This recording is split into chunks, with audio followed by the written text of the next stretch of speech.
Can we start?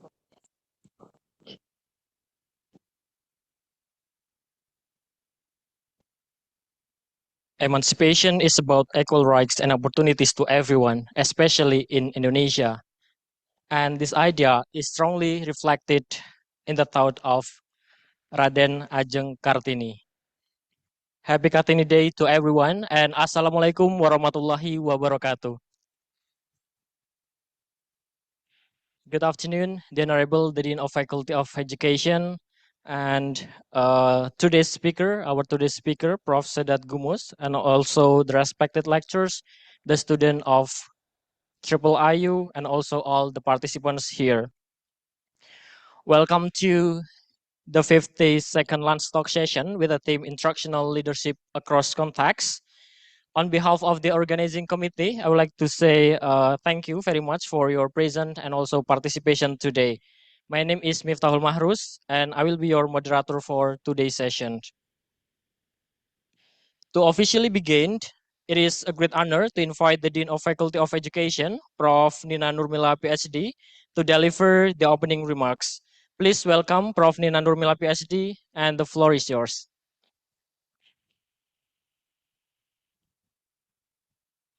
Thank you very much, Mahrus. Bismillahirrahmanirrahim. Assalamualaikum warahmatullahi wabarakatuh. Alhamdulillahirrahmanirrahim. Wassalatu wassalamu ala Muhammadin sayyidil mursalin wa ala alihi wa sahbihi ajma'in. Rabbi syrahli sodri wa yasirli amri wahlul uqdatam min lisani yafqahu qawli amma ba'du. Very nice to see you all. Thank you also, Mahrus. So I would like to publicly welcome you again, Professor Sedat Gubus from the Education University of Hong Kong. We have met yesterday to welcome him and then we have also the meeting in the morning for to discuss about possible collaboration. So we are very lucky to have you, and we know from our conversation we know that you come only just to visit our campus. So he came, he came last night, and then this morning he gave the guest lecture in the courses of uh, Pak Bambang course, that's graduate seminar in large scale assessment, and he gave lectures about using international data in educational research. And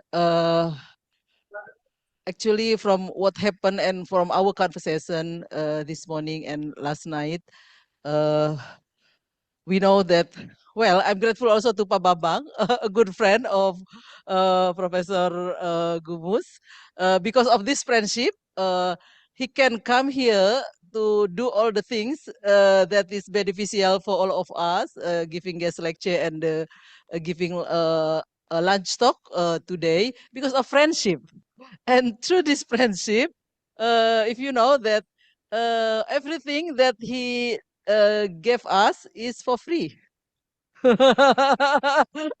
So we uh, okay, just for this time. This is like promotion because next year we have already let him know that next year we will have annual conference and he will be invited to be one of the keynote speaker for the conference. And I told him, well, it will be on us. Everything. I mean, the international travel, the hotel, yeah. We don't want to like receive repeated times of free, of course, yes. But we know that from the conversation, he told us that, okay, I have funding that I need to spend in certain time, maybe by the end of April. And then we are lucky with this friendship, the funding is being used to visit us. Yeah. So that's highlight the importance of friendship also. Yeah. For all of you. Yeah. And the second things that I can highlight from his visit here is that knowledge is power, and it is very close with money. Like Professor Gumus has money to come here because of his position as academician, as a lecturer. Yeah, and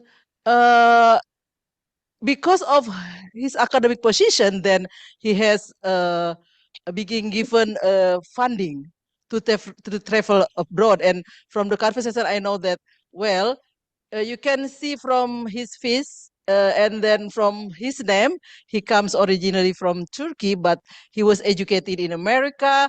And then after that, he has been working like in Malaysia, Belgium, and then now in Hong Kong. Yeah, that means that being academician can make you travel all over the world. It's just a matter of time that you are now a master and PhD students. After you graduate from your PhD, you can also be like academician and have access to funding to allow you to go internationally. Yeah. And actually, when he talks about the research funding that he need to use to spend before certain time, I remember about my position when I was a Fulbright uh, scholar in residence in America long time ago in 2008 and 2009. It was luxurious to be a lecturer in America because other than giving a high salary, which was at that time 20 times that I received here, I was given a card. It's kind of a credit card, and in that card, using that card allows me to travel for a conference in order to pay for the tickets for the airplane, accommodation, and also to buy books. It's cost like I think the content for the like low level of lecture who for PhD graduate, freshly graduate, it was like 4,300. So it is like 50 million. But for me, it was a lot. Yeah, it does allows me to travel all over America and also to buy so many books. Yeah. So well, I hope one of you also can enjoy that kind of luxury. Yeah. Well, okay.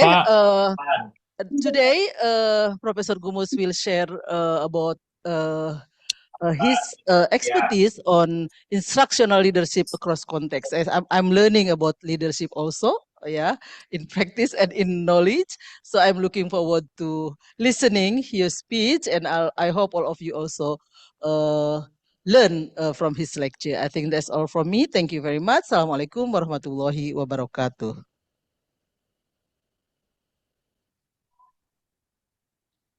Thank you very much, Prof. Nina, for the insightful opening remarks.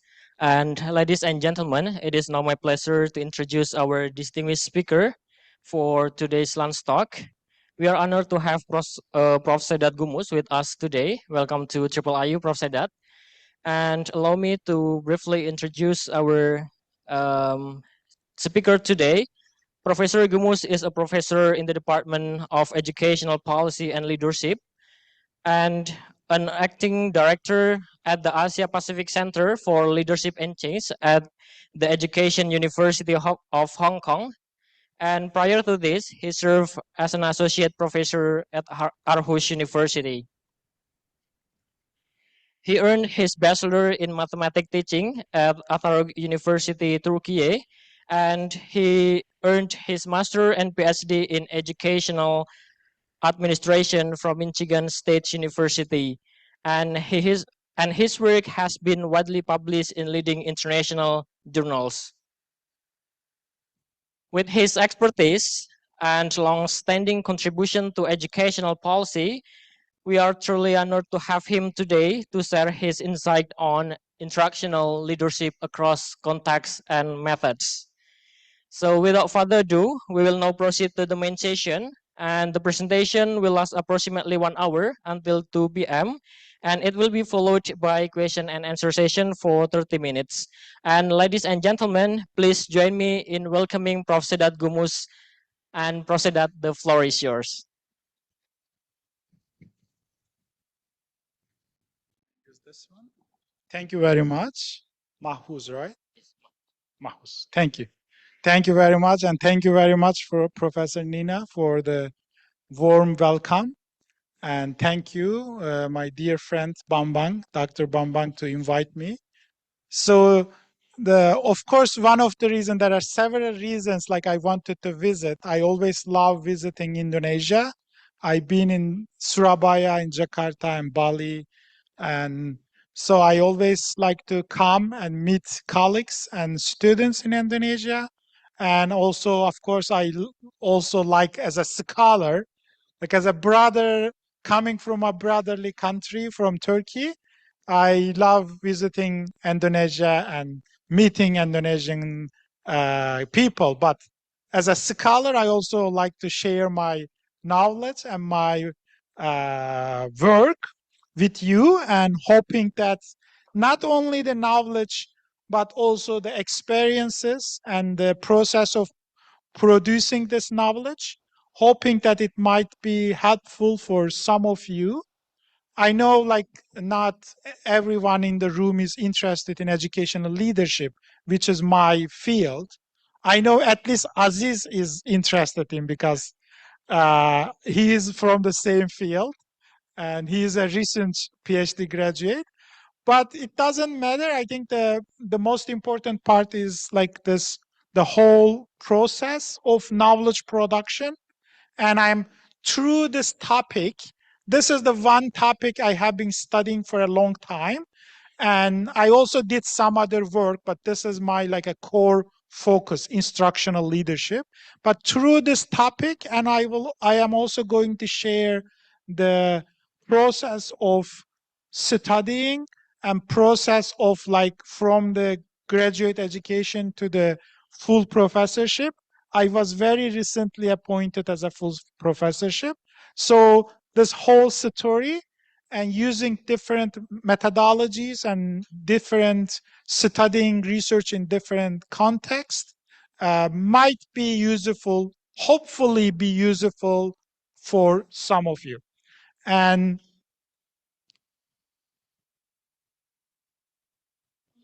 let me see. Okay. So this is my agenda. I will talk. Of course, you scholars, researchers want to talk about themselves, right? I will talk little bit about my background, and hopefully not more than 5 minutes. You can stop me if it is too long. And then I will talk about this concept of instructional leadership, assuming some of you don't know this. And then I will talk about my studies in nature of instruction leadership in different contexts. I will talk about, lastly, talk about the Neve conceptualization I have been working on, and in the last few years is called socially just instructional leadership. So this is me many years ago. The picture is coming from, I think, one part of China, one of the roundtable conference we went. So I got my bachelor degree in mathematics teaching, and I actually served as a math teacher in a middle school for 3 years. That's I really loved. And then I got my master's and PhDs from Michigan State University. Then I work in a university in Turkey, do a visiting scholarship in University of Georgia in US and Denmark, and now in Hong Kong. And I'm also editor-in-chief one journal called Improving Schools. If you are doing anything related to school level K-12, not higher education, K-12 level school improvement, this is a good journal published by Sage, Q2, but hopefully will be Q1 soon. So this is the journals I have published so far. Not all of them, but some of them. This part, I want to share this because of the two reasons, to show you why you should listen me. Because I really know how to publish. I published a lot. But most importantly, I don't only publish in my fields. This side of the journals, like all of them in this side, are the core international journals in education, leadership, and management. The other side is more about the broader educational research journals, and some of them even not directly in the education. For example, Scientometrics is like a data science journal, because I do systematic reviews, bibliometric studies. The public administration review is more focusing on public administration.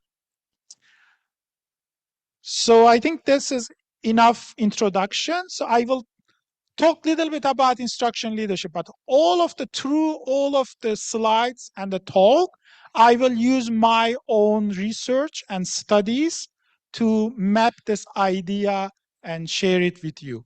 So the systematic reviews, I did one, I think this one probably my most famous paper, and also helped me a lot. This paper itself, when we were writing this, Mehmet, right? My second author. He is now professor in the UAE. I told him this paper might change our life, because I knew that this paper will be very famous. And we spent almost 2 years to complete this paper. And of course, another 1 year for the publication process, etc. I also want to share some experiences within this topic, because the topic itself is not very important. The things happened, you might get some ideas and you might relate them to your experiences. And after spending almost 1.5 year working on this paper, after we submitted, we got a very long review, and the journal gave us 3 months for revision, and 3 months wasn't enough. We asked another 2 months to be able to complete, at least another 4 or 5 months. We work on it again, then submit it, and finally it was published.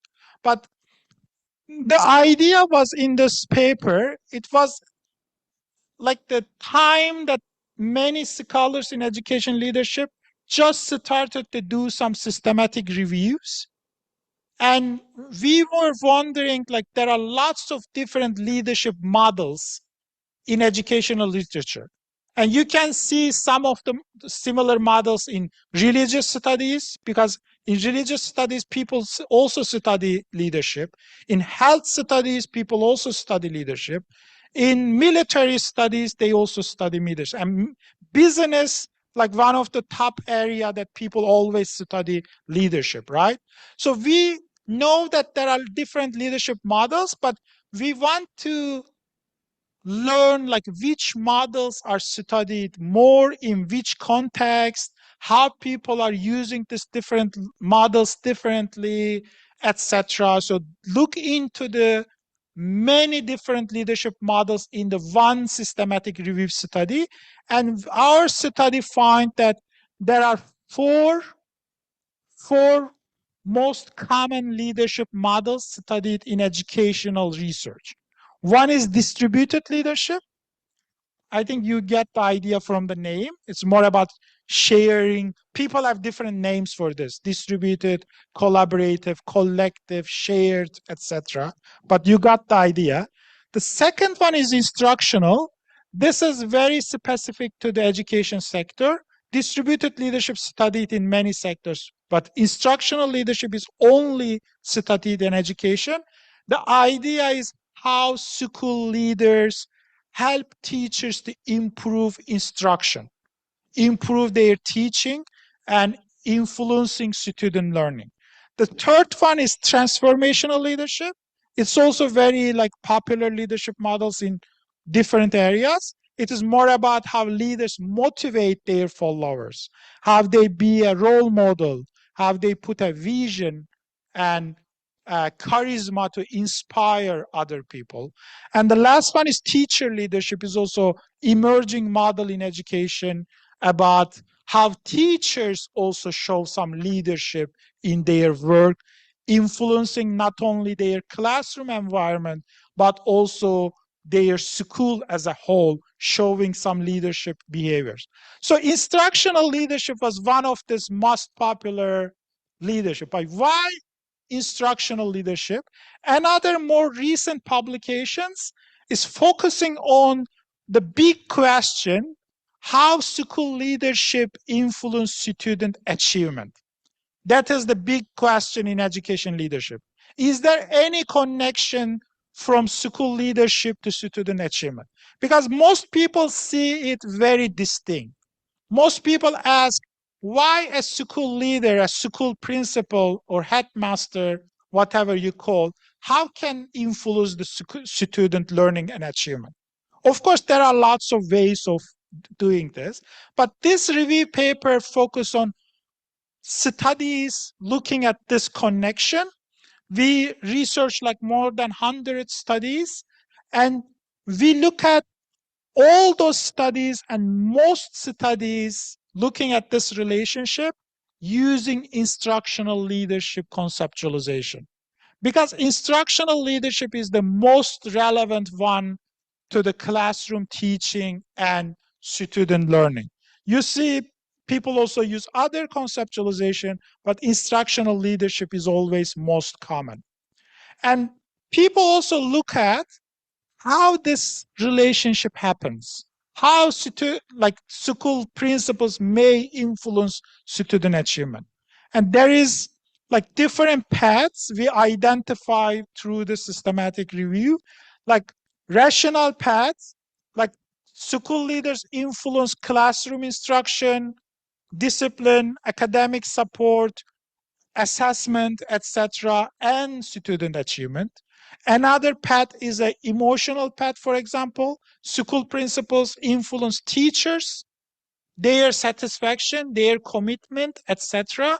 Then through teachers, they influence student achievement, etc., etc. So there are other community related paths, but this also shows the most studied path is a rational path that is focusing on the instruction, teaching, classroom environment.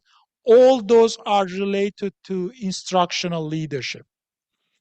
So this is why instructional leadership is very important. And so looking into a little bit more, the instructional leadership research itself, this is one publication I had a few years ago with Philip Hellinger.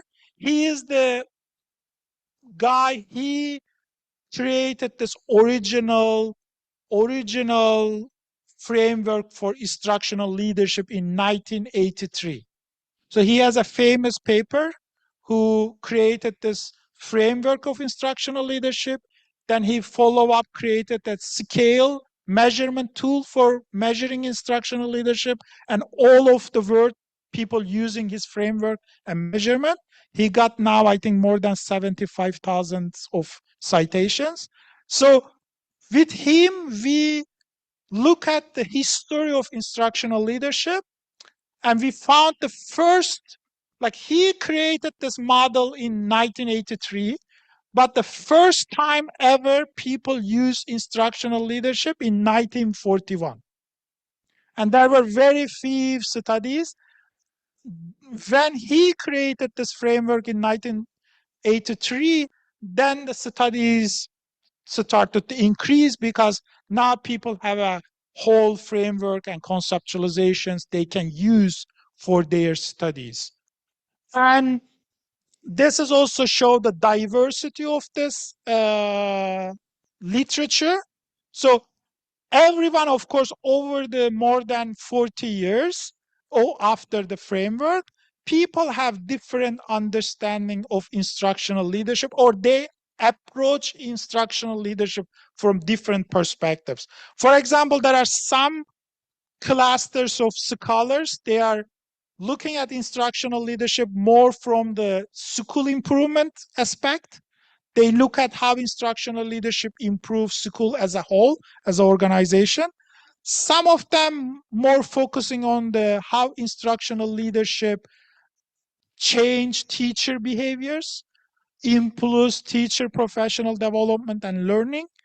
And recently also there are scholars trying to integrate instructional leadership with other leadership models. For example, one common idea is like distributed instructional leadership or shared instructional leadership, is that is we call integrated leadership models. So integrating two leadership models to explain some of the leadership behaviors. So those are the overall like history and the conceptual understanding of instructional leadership.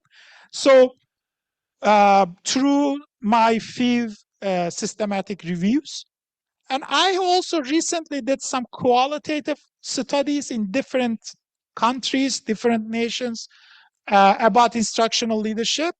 One study I want to mention, this is coming from Denmark. When I was working in Denmark, the first author was my postdoc. So we collected data from Danish schools, and Denmark has a very different culture. Like the Scandinavian culture, it's more like a very almost no hierarchy, like very flat. And also the schools, they said like 20 years ago, they didn't even have school principals. Like everybody was like more community based, collective management and collective understanding. They were like just managing the school together. So this shows how the hierarchy is very, very low in the society and also system. So we try to understand how instructional leadership may work in such a different culture, because the most of the we were talking about this in this morning, most of the leadership models, either in education or business, doesn't matter, coming from Western countries and Western cultures, and mostly from the US. So how those are applicable to different cultures and different systems is an important questions to ask. So we ask how this instructional leadership is applicable in Danish culture and Danish education system. And what we found is in Danish system, instructional leadership is becoming more shared and distributed. School principals are trying to be little bit distinct to the job, so they are not trying to in US system, for example, the main idea of instructional leadership, school principals as a leaders, they work with school teachers very closely. They go supervise them, they evaluate their performance, they observe their teaching, they give them feedback, they work with them to improve their plans, programs, teaching, etc. But in Danish context, it doesn't happen that way, because principals say, it is not my job to go into the classroom. I am not a superior to the teacher. Teacher has an autonomy. But they do this job in a different ways, what we call, for example, inside the engine room. So we said school principals orchestrate the teaching and learning practices mostly behind the scenes, distributing some of the roles to other experienced administrators and also experienced teachers. So they get information from, they talk to vice principals, they talk to some key experienced teachers, and they're trying to get information from them and to make sure if everything is going well, if we need to change anything, and they try to put some input in that process. And the second thing is professional development. Reflection is a very like a unique word, especially in the Danish context. Danish people really like culturally like spending time with themselves. Yes, and they have one word called hygge. Hygge is like hard to like understand from outside as an outsider, but it means they don't like too much lights. For example, it's a very low light, just sitting and just listening yourself, reflecting, is not eating, not drinking, not reading a book, not talking to anyone, not praying. So it's not all of them, but just spending time with yourself and reflect. So this is a very cultural thing. There are like even books about hygge, but but this cultural things also influence people's work of in their life, in their like a work, in the work environment, right? So the school principles also mention a lot about reflection. So when we talk about professional development, right? Most of the time, for example, in Turkey, when you talk about professional development, it means training. You send teachers to a seminar, you invite people to come give a training. This is the understanding of professional development. But here, the principles mentioned, they use reflection as a professional development. They want to talk to teachers, and they say they don't want to talk much themselves, but they ask teachers to reflect their practices. So they're using reflection, and teachers also listen each other, and they use as a profession development activity. It's very different than how instructional leadership conceptualized and discussed in other contexts. And the collaboration and community building, they also mentioned. They mentioned that they create teams, they create learning communities to improve teaching and learning, and they just, from outside, they just facilitate the process. They give the structure, they create the time, and they motivate them, but they don't directly interfere. They just facilitate the process. Just one example of how this idea of instructional leadership is working differently in a different culture. Another recent study I did in Turkish context. I have other instruction leadership papers in Turkey, but this one is recent and this has a different perspective. This also shows some cultural or system level realities. So we interview school leaders and try to understand, because most of the previous studies conducted in Turkey or other countries, they always talk about certain barriers. Like when they do interviews with principals or teachers, when they ask about instructional leadership, which means how leaders improve teaching practice, learning experiences, etc., there are always some barriers people mention. For example, the most common in all over the world, school principals are very busy and they have to work on lots of administrative things.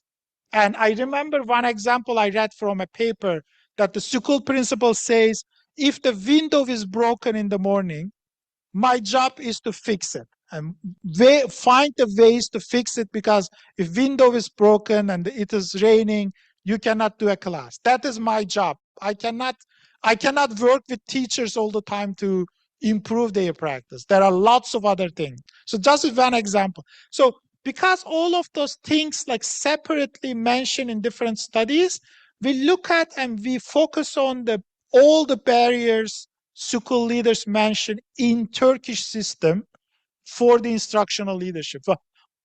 We found lots of different things. For example, some school principals think that education system itself is a barrier because we have a national level exams, like centralized exams, and they said everybody wants to go at do, like everybody in the, especially in the 8th grade before the high school and the 11th grade before the university, people focus too much on tests and they go to private tutoring. They focus on like solving tests in the books, and this take too much time and they cannot really focus on other things. They also mention about lack of authority. They said, like, as a school principal, I don't really have any authority. The government decide the books, government decide the curriculum, government assigned me the teachers. I cannot change much. So how can I influence the process? So there are lots of other things, as you say, see, like lack of resources and principal training. Some of them said we don't have like enough training. We don't have any formal training before being a school leader. So we don't know much of the things. I don't know how to help teachers to improve their practice. I want to do it, but I don't know it. So there are lots of barriers. They are also very contextual, right? In the US, for example, anyone who wants to be a principal needs to get a master's degree in educational leadership. So they got courses about instructional leadership. They got courses about leadership, then became a principal, at least most of them. But in another context, there are no training. How people say, how can I do that? So this also shows the importance of context. This is the last example. This is a systematic review example. I wanted to put this also mentioning one method that you might also use. I am sure that you are seeing lots of systematic reviews papers in the in your field also, and there is one method like I used recently, and it is very rare still, relatively new method. It's called metasynthesis. This method is focusing on, when we published this paper was the first ever metasynthesis published in education leadership. Now there are few others, but metasynthesis were very common in health sciences, especially in medicine. But this is different than meta-analysis. This is a qualitative version of meta-analysis. You only select qualitative studies. You do some quality check and make sure all of them are high level, good studies. Then you do additional thematic analysis and create some new knowledge and create a new model based on those previous studies. So we applied this idea to instructional leadership studies conducted in Turkey. So we found 22 qualitative, previously published qualitative studies on instructional leadership. Some of them published in international journals, so in English. Some of them were published in local journals in Turkish, doesn't matter, because we know the language. So we found all these qualitative studies and we reanalyzed them, and we created a new model of instructional leadership which shows some similarities with the original instruction leadership model, but there are also some certain specific aspects for the Turkish context. So this also show that how you might apply one very common idea or very common concept, already well studied, already well established, and make it somehow unique in your specific context. So metasynthesis might be a good strategy to use. So I'm not going into the results, but that is the overall idea. And now, for the last few years, after I moved to Hong Kong, I'm working on a new conceptualization. And before that, the first time when I moved to Denmark in 2019, I got a very big research grant. It was like around $500,000 US. So it was a very big money for education research. Normally in education research, you cannot get that much money. But somehow, I don't know how that happened, but I got that money. And very interestingly, I got that money from the Carlsberg Foundation. You might know the name of Carlsberg, right? That is a beer company. So always people ask me like, how come you get the money from a beer company to study school leadership? I said, I don't know. I don't even drink a beer, but they give me a money. I don't know. So the good thing is this, in many Western countries, because they value research, like they established this foundation. You know, there is a famous foundation in US, for example, Bill Gates Foundation. Spencer Foundation. So the those rich people, companies, they put lots of money in those foundation, and then they fund some research. And in Denmark, because Carlsberg is a Danish company, they funded this Carlsberg Foundation. Every year they give like millions of dollars for research, but they don't have any limitation of the topic or the field. You can just apply with a good idea. They have all the scientific processes of review, and then you might get it.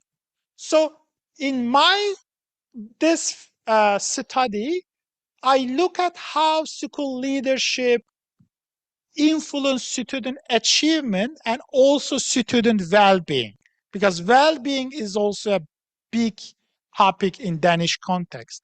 And I used some international data sets, and then I used some Danish government register data set, and I also did some follow-up qualitative studies. The paper I shared with you, that is one part of this project, the qualitative part of the project. Then during the study, when we were exploring the ideas, we wanted to look at this, how this instructional leadership, which has been very common using international data, how this might be related to equity. Because people always studied instructional leadership in terms of improving student learning, and people look at how instructional leadership, how strongly related to student achievement in general, but they didn't look at if instructional leadership may also help to close some achievement gaps. So we look at this idea. The socioeconomic status is not one of but one strongest determinant of education achievement in almost all countries. Unfortunately, still in many countries, if you are coming from the low socioeconomic status, your achievement is generally low. And there is a very strong relationship. Of course, there are exceptions. So there are people coming from very poor families, but very highly achiever, but it doesn't change the overall relationship, right? So we look at how instructional leadership may moderate this relationship between socioeconomic status and student achievement. And looking at all those data from PISA and doing analysis, we use instructional leadership as a moderator at two levels. In the first level, individual student achievement, individual student SES, and individual student achievement. At the second level, school level SES and school level achievement. So we found at the end that instructional leadership might make some good impact on low achiever students. So we found that instructional leadership influence much bigger for the low socioeconomic schools than high socioeconomic schools. So if you are a good instructional leader, you might make a small change in a high socioeconomic schools, but you make even bigger change if you are working in a low socioeconomic school. So this shows an equity aspect of instructional leadership, and we call this socially just instructional leadership. And then, I also did a similar study using Danish register data, and again, we found that the influence of leadership is much bigger for the low socioeconomic status, confirming this early findings from PISA. So at the end, this triggered another idea that how instructional leadership might be more equitable, more socially just, so better help students coming from low socioeconomic status. So when I go to the US, the Hong Kong, the first research applications I did is about this idea of creating a conceptualization on socially just instructional leadership. So this time I get like 100,000 US dollar, not like 500,000, unfortunately, but still they funded this project. So that is good. And I've been working on this for 3 years. So we collected data from different places. And then in Hong Kong results, this is the coming from Hong Kong. I choose 3 primary schools, and we collected data for a long time. We did lots of interviews with the school leadership teams, leaders in different levels, teachers, individual interviews. Later on, after we do the initial analysis, we go back to the same schools. We did some focus group interviews for further explorations, etc. And why we choose these 3 schools? Because in Hong Kong, there are different types of diversity and different types of inequalities. In every country, like there are different types of diversities and inequalities, right? In Hong Kong context, there are immigrant students coming from South Asian countries, like from Pakistan, Nepal, India. So they generally live in certain areas. So some schools have very high level of immigrant students.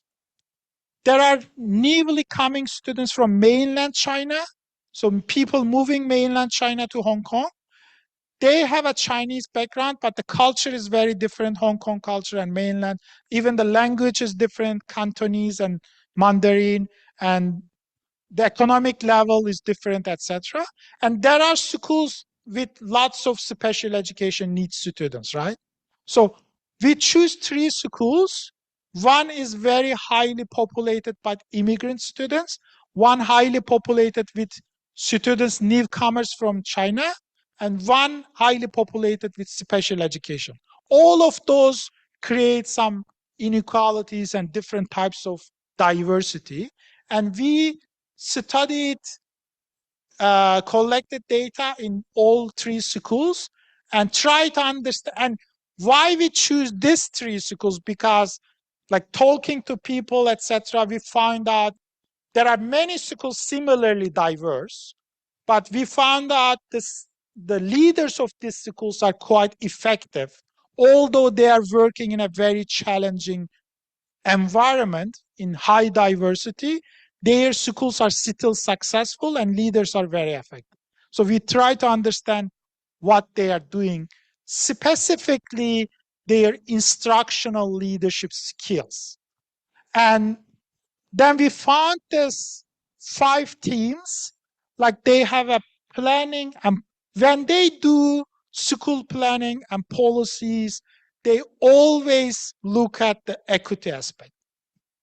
They always give attention how this policy might influence students with certain disadvantages, or how can we further help those students to learn better. So that is their mindset when they are doing the next year's plans, or when they are implementing a new policy. So we call this as strategizing for equitable school improvement.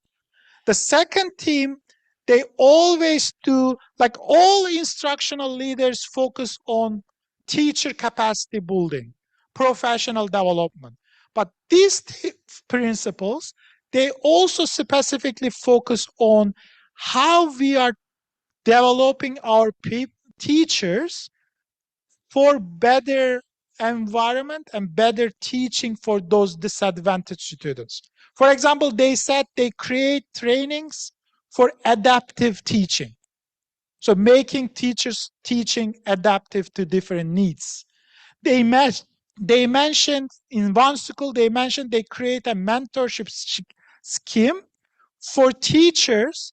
Doesn't matter the like experience level of the teachers, but if that teacher never worked with immigrant students before, if that teacher never worked with special education students before, they pair that teacher with an experienced teacher who has such experience to provide mentorship. So this equitable and justice mindset in professional development and the training.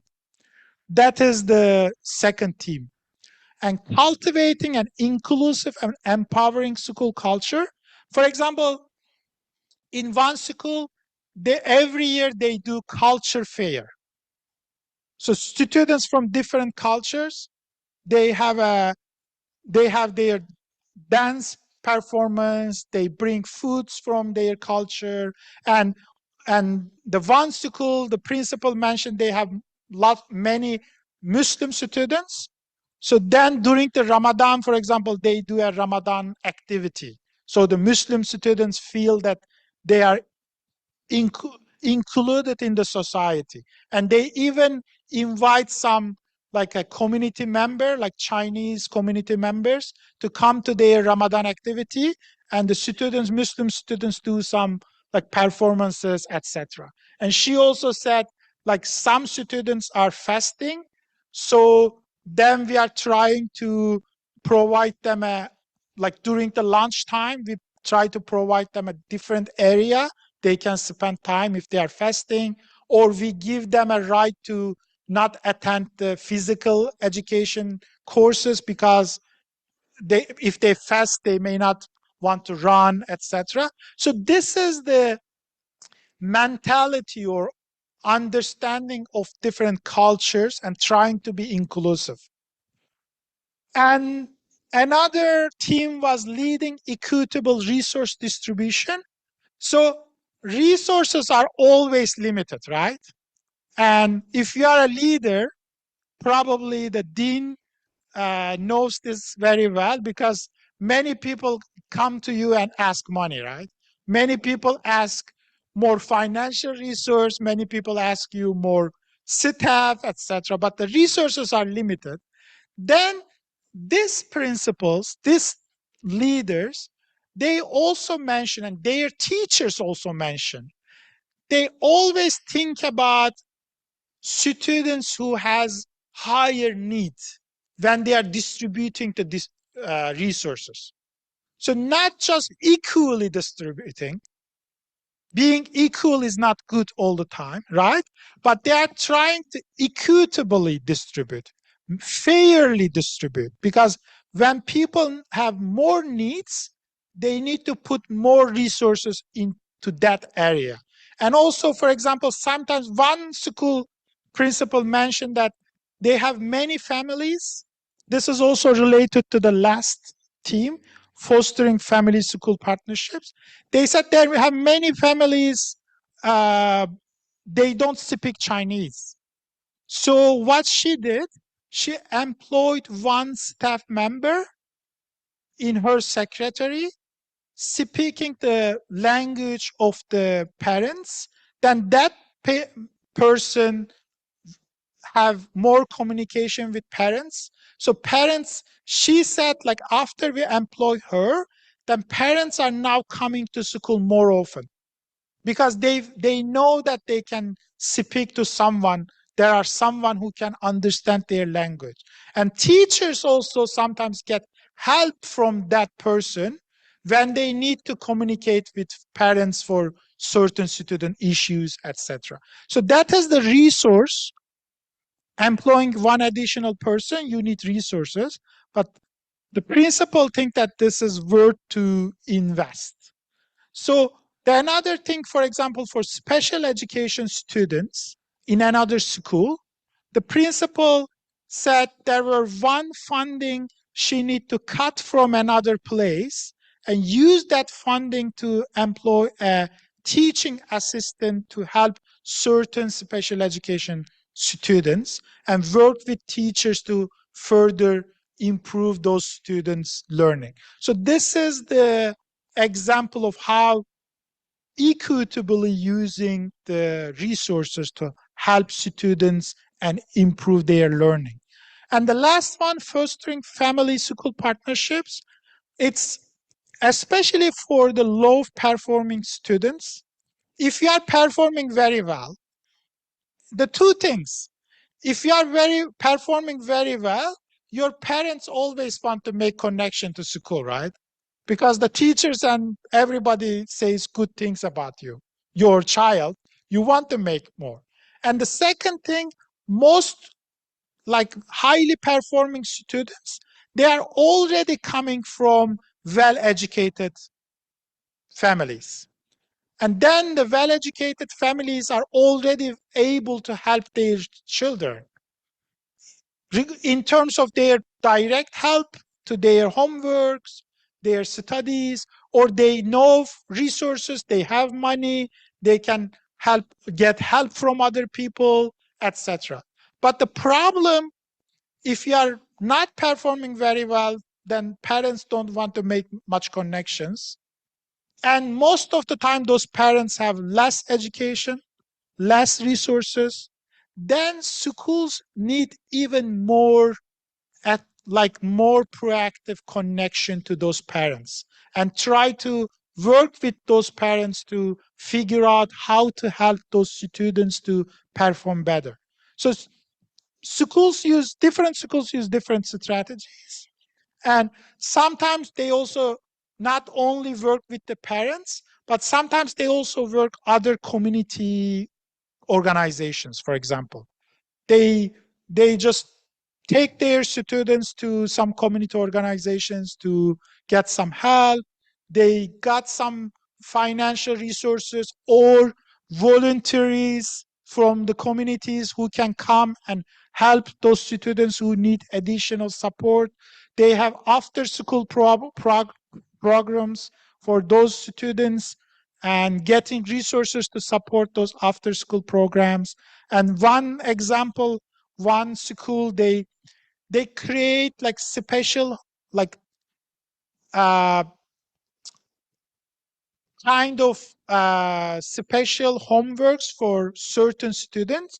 So they don't give, this is like part of adaptive teaching, they don't give the same homework to everybody.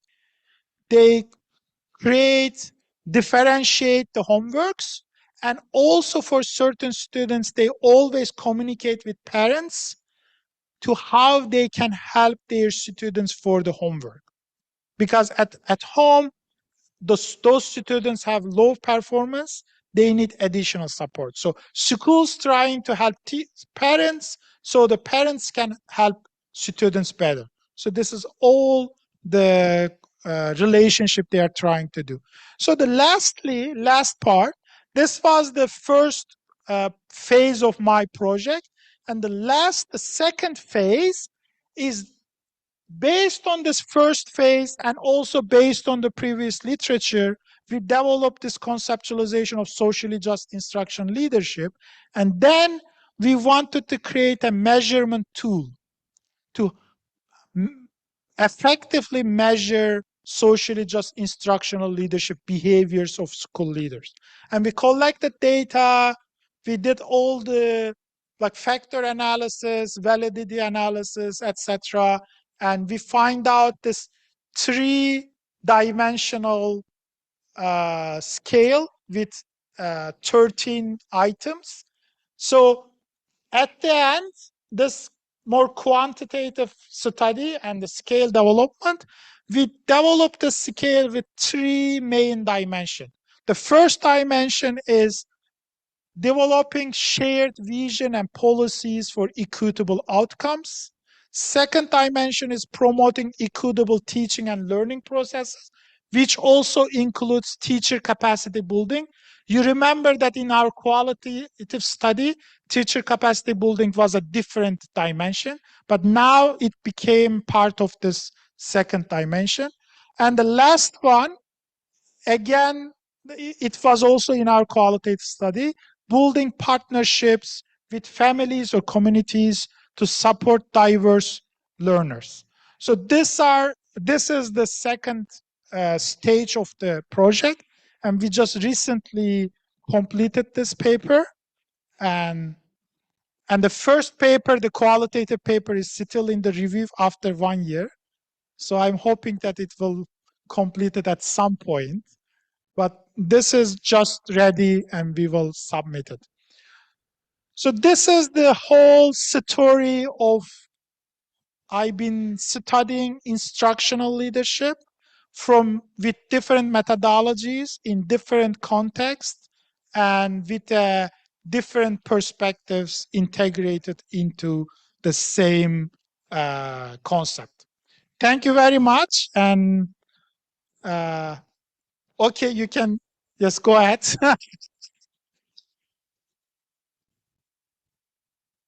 Sure, I expect some applause, right? Thank you very much. But more important, I expect some questions. So I always say there is no bad questions. Question is questions. And also, it doesn't have to be related to the concept. It should, can be, and it doesn't have to be related to any of the specific studies, but it can be. But if anything you wonder, you can ask. Okay. Go ahead. Thank you very much, Prof. Sadat Gumus, for the presentation. And ladies and gentlemen, now we will move to question and answer session. And for in this occasion, we will have 3 questions. So you can raise your hand if you have a question. So please.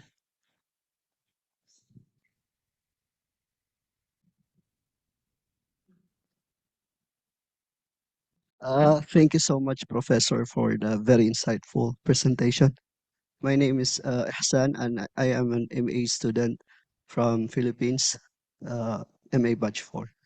So I'm really curious about what do you think of, because you mentioned a lot of barriers earlier in instructional leadership. Particularly, I noticed two things, the community context and the resource context. So in in an educational system wherein inclusive education is part, but a small program of the national educational system, for example, in the Philippines. In the Philippines, inclusive education is but a small part of their program. So, how do you think can we, or what approaches can we incorporate the idea of socially just instructional leadership? Because it will align with improving the learning of those students within the program of inclusive education, at the same time recognizing the fact that they are in the first place in the schools of low resource context. And additionally, how different is it from like inclusive education, inclusive leadership in education, which is already established in other research practices.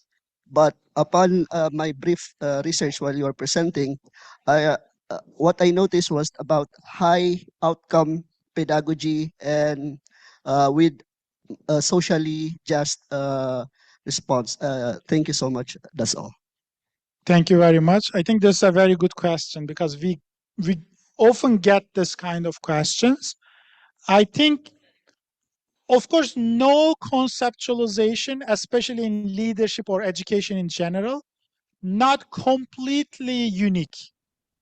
Like when you talk about distributed leadership, you also talk a little bit about transformational leadership because leadership itself has some certain characteristics you cannot avoid, right?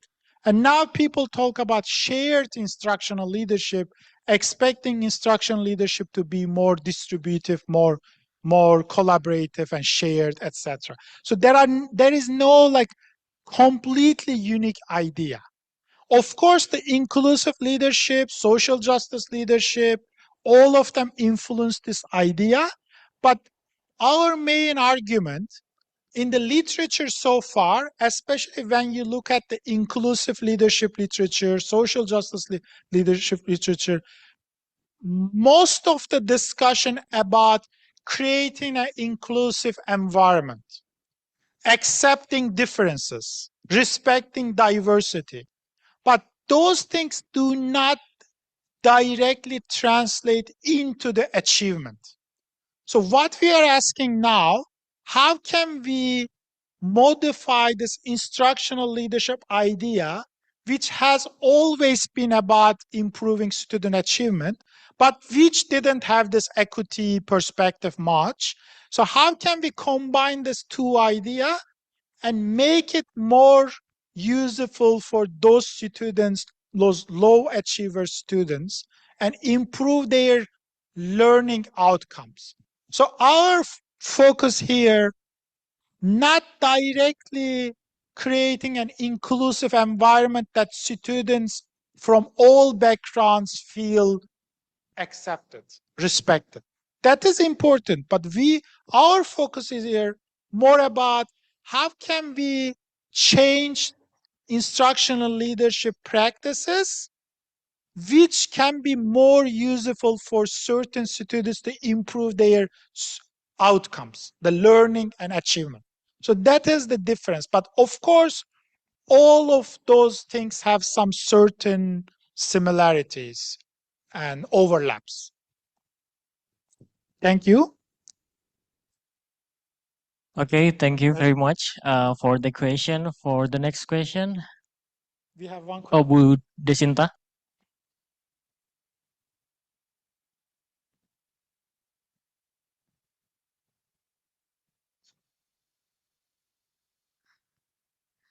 Good afternoon, Prof. I'd like to continue my questions in the LSA class. So the nature of the large-scale data set is cross-sectional, and then we kind of difficult to have some kind of claim about cautions because mostly it's more about the associations. But I can see in your one of your paper using the meta-analysis analytic, right? You are trying to uh, see the causal of the EL with the achievement. Would you like to highlight and elaborate what is the strategy that we can use the large scale data set to that using that kind of claim? Thank you so much.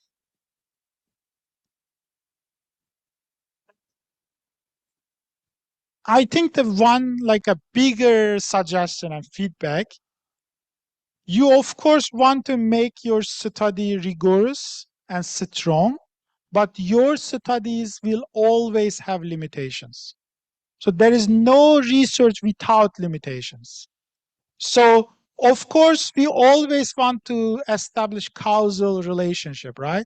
But if you don't have a longitudinal data following the same participants, or if you don't have a very good like an intervention study, then you cannot really claim causality. But there are thousands of studies published with cross-sectional data in the top journals, right? So this is not a very big limitation, as long as you are not claiming causality. So as long as you know what your data is able to do and what your data is not able to do, and you are aware of that, and you make it clear in the paper, then it is not a big deal. So you don't have to have a causal relationship in order to make a paper, right? Because those kind of data is very, very hard to achieve in education sector.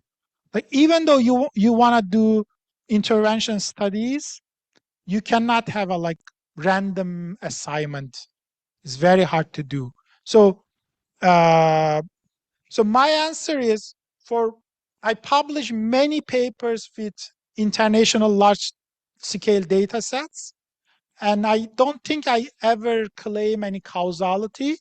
We always try to say relationship, associations.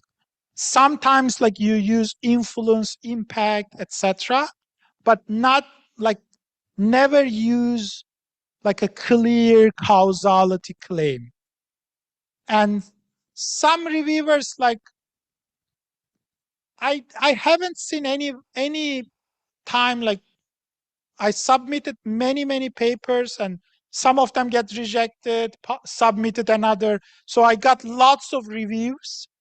I never seen anyone saying like you cannot publish this because you cannot claim the causality. Because those people reviewing the paper, they also know like this is very not possible in practice. But if you write something implying causality, then they warn you. They say like your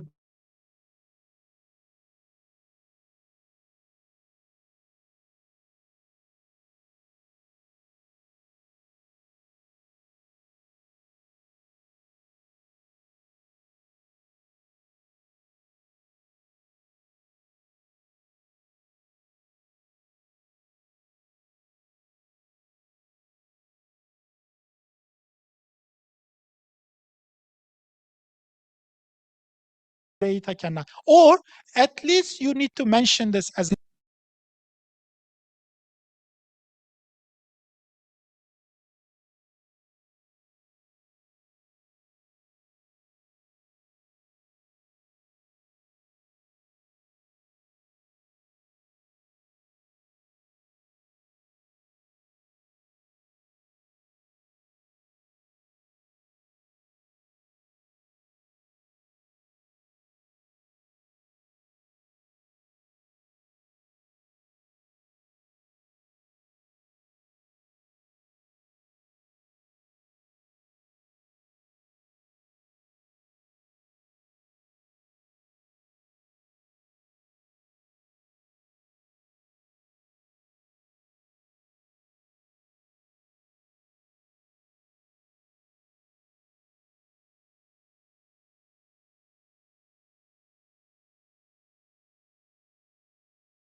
factor analysis, and we find out like 3 items come together and all of them are related to instructional leadership theoretically.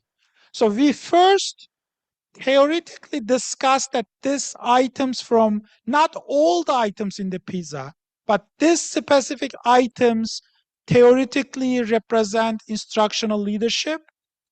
Second, we do factor analysis and those items we mentioned come together as a factor. So we call it instructional leadership. I mean, we did the same thing for distributed leadership in Thales.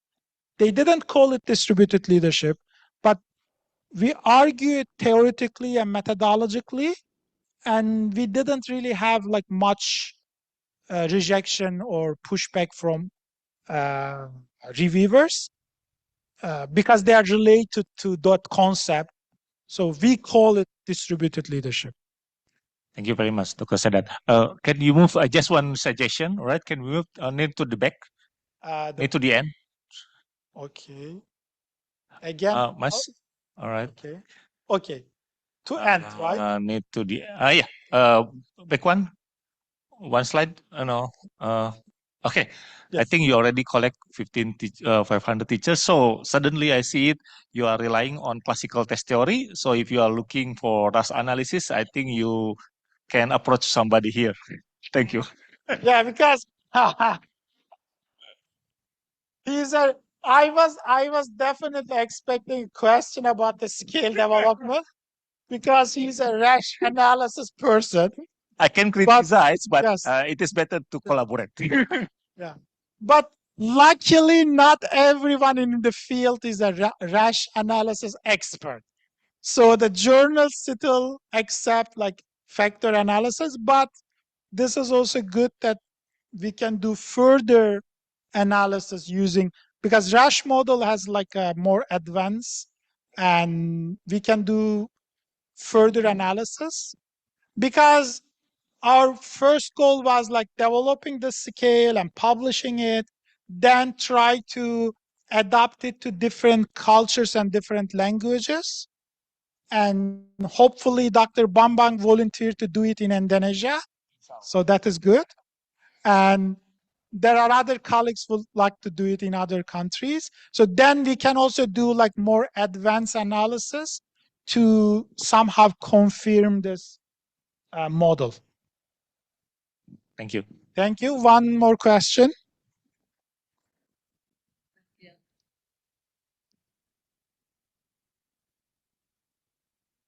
Okay, this is the last question. Thank you, Prof, for the opportunity. Could you please move to the next slide? Okay. Next again, I think this one. This one, right? Yeah. Okay. Okay. Based what I understand from this, there are some question that maybe you remove to get the good outer loading. So Yes. Yes. I want to ask about your justification. Is it because you want to attain the outer loading, or uh, is it because you want to make it align with the theory? I mean, in terms of clean the question that might not pass the requirement of outer loading. Thank you. Yep. I think we removed, like, this is a standard procedures. Like I can just present this paper for half an hour, like, because there are lots of steps of scale development, you already know. And like initially we created 33 items based on the literature. Then we got expert views from like 10 or 12 scholars working on these topics and some methodologists. Then we removed some items based on their views. Like I think we got like 20, we removed it to 20 something. Then after collecting data with those items, then we did some exploratory factor analysis. It reduced to 14, because some items like have a cross loading, so they load it in different dimensions. Some of them have very low cross like loadings, etc. And there were some other like analysis we have to do. And at the end, like each step we removed 5, and then we got 14 items after the EFA. I think we reported like all of those steps, because one reviewer was similar to you. He or she asked like every, like we gave the overall story, but the reviewer asked like you have to report every step, how many items you revised, removed in which step and why, which items, etc. So then after the EFA with 14 items, we did confirmatory factor analysis with those 14 items in 3 dimensions. And one item didn't load well in the CFA, confirmatory factor analysis. Then we also had to remove it. Then we got 13 in total. So like justification is different for different stages. Like if you removed item based on the expert views, then experts either think this is theoretically not relevant, or this is kind of repetitive to the another item. So if like you have a expert review form and different ratings, then you do some calculations and then you remove certain items. That is a different justification. But during the factor analysis, you also need to check certain things about the cross loadings or the minimum loading level, etc. Then based on each item has a different story of removing. Thank you so much. Thank you. I wasn't expecting this kind of hard. I think I think Dr. Bambang was a wrong example. They were you. Thank you very much. I really enjoyed. Thank you very much. Okay, thank you very much everyone for the engaging discussion. So for those who still have any question, you can ask through to email Prof. Sedat. Right now, at the end of this session, as a token of appreciation, we would like to invite the Dean of Faculty of Education, Prof. Ninan Rumela PhD, to present a token of appreciation to Prof. Sedat Gumus.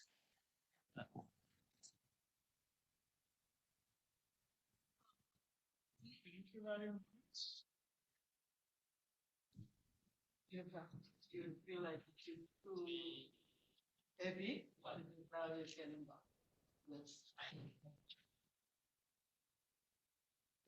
Thank you very much. Thank you very much. So we can have a Yeah, sure.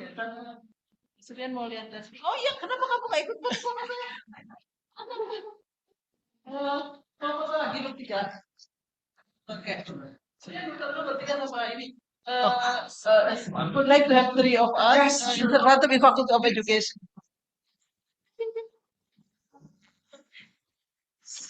Ke sana, oke. Sorry, ini tuh.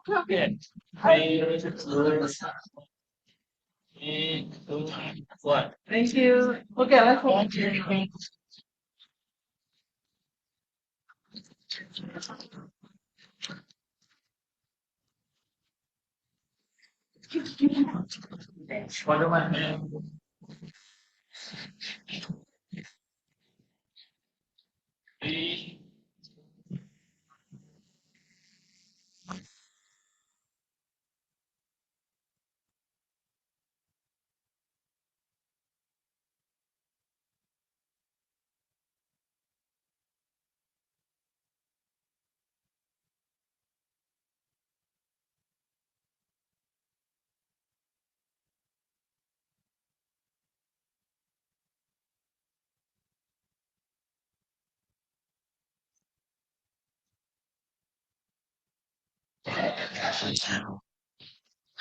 Well, thank you, Prof. Ninanumut PhD, and also Prof. Sedat Gumus. Once again, on behalf of the organizing committee, we would like to express our deepest gratitude to our distinguished speaker, our respected dean, all lecturers, and all participants for your valuable contribution and active participation. And once again, thank you very much, and see you in the next session. And wassalamualaikum warahmatullahi wabarakatuh.